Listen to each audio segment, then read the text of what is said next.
जर तुम्हाला वाटत असेल की आज आपण दक्षिण भारताच्या मंदिरात आलेलो आहोत तर नाही, तुम्ही चुकलेले आहात। होय, हे मंदिर महाराष्ट्रामध्येच आहे।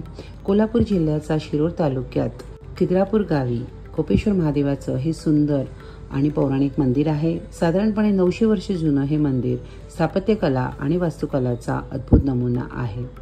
आज या मंदिराविषयी सांगण्याचं कारण म्हणजे दिवाळीनंतर येणारी पौर्णिमा, ज्याला आपण त्रिपुरारी पौर्णिमा किंवा कार्तिकी पौर्णिमा म्हणतो, या दिवशी या मंदिरामध्ये एक अद्वितीय खगोलीय घटना घडते। काय ते मी तुम्हाला सांगते। या स्वर्ग मंडपामध्ये पाय ठेवताच आपण थक्क होतो आणि स्वर्गातच आलो आहे की काय असं वाटतं। 126 खांबापैकी 48 खांब या स्वर्ग मंडपाला आहे। त्यापैकी 12 खांब हे रंगशिळाला जोडून म्हणजे आतल्या बाजूला आहे आणि बाकीचे 9 खांब थोडेसे लहान ते या 12 खांबाच्या भोवती आहे। या स्वर्ग मंडपाच्या बरोबर मध्यभागी रंगशिला नावाचा एक अखंड 13 फुटी व्यासाचा पाषाण किंवा दगड आहे। या मंडपाच्या वरच्या भागाला उघडी छत आहे, ती सुद्धा 13 फूट व्यासाची आहे, ज्याला गवाक्ष म्हणतात। हा स्वर्गमंडप किंवा यज्ञमंडप अशा पद्धतीने बांधण्यात आला आहे की वर्षातून एकदाच फक्त कार्तिकी पौर्णिमाला मध्यरात्री बरोबर 12 वाजता चंद्रमा या गवाक्षाच्या मध्यभागी येतो। हे फक्त वर्षातून एकदाच घडतं। दिवाळीनंतर येणारी पौर्णिमा म्हणजे त्रिपुरारी पौर्णिमा। हिंदूंसाठी त्रिपुरारी पौर्णिमा किंवा कार्तिकी पौर्णिमा ही सर्वात पवित्र आणि आध्यात्मिकदृष्ट्या शक्तिशाली अशी पौर्णिमा आहे आणि शिवमंदिरात याचं विशिष्ट असं महत्त्व आहे।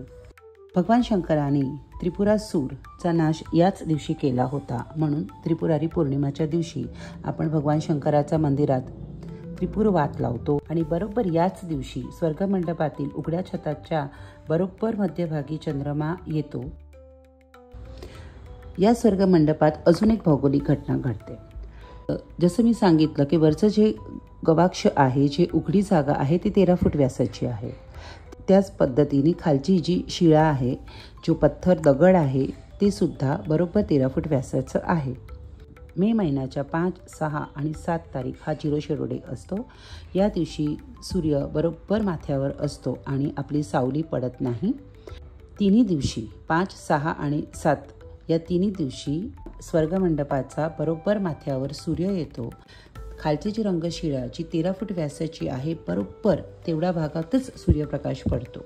1 इंच कमी नाही आणि 1 इंच जास्त नाही। त्याचा फोटो आता मी तुम्हाला दाखवू शकते।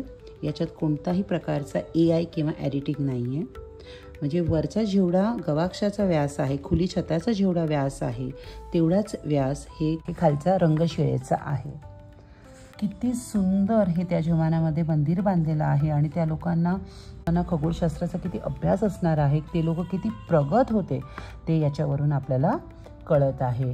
या मंदिरांमध्ये शिल्पकला, स्थापत्यकला, पौराणिक कथा याच्या खजिना भरलेला आहे। प्रत्येक दगड, प्रत्येक मूर्ती आपल्याशी बोलते आणि याच्यासाठी एवढी एक व्हिडिओ पुरेशी नाही आहे।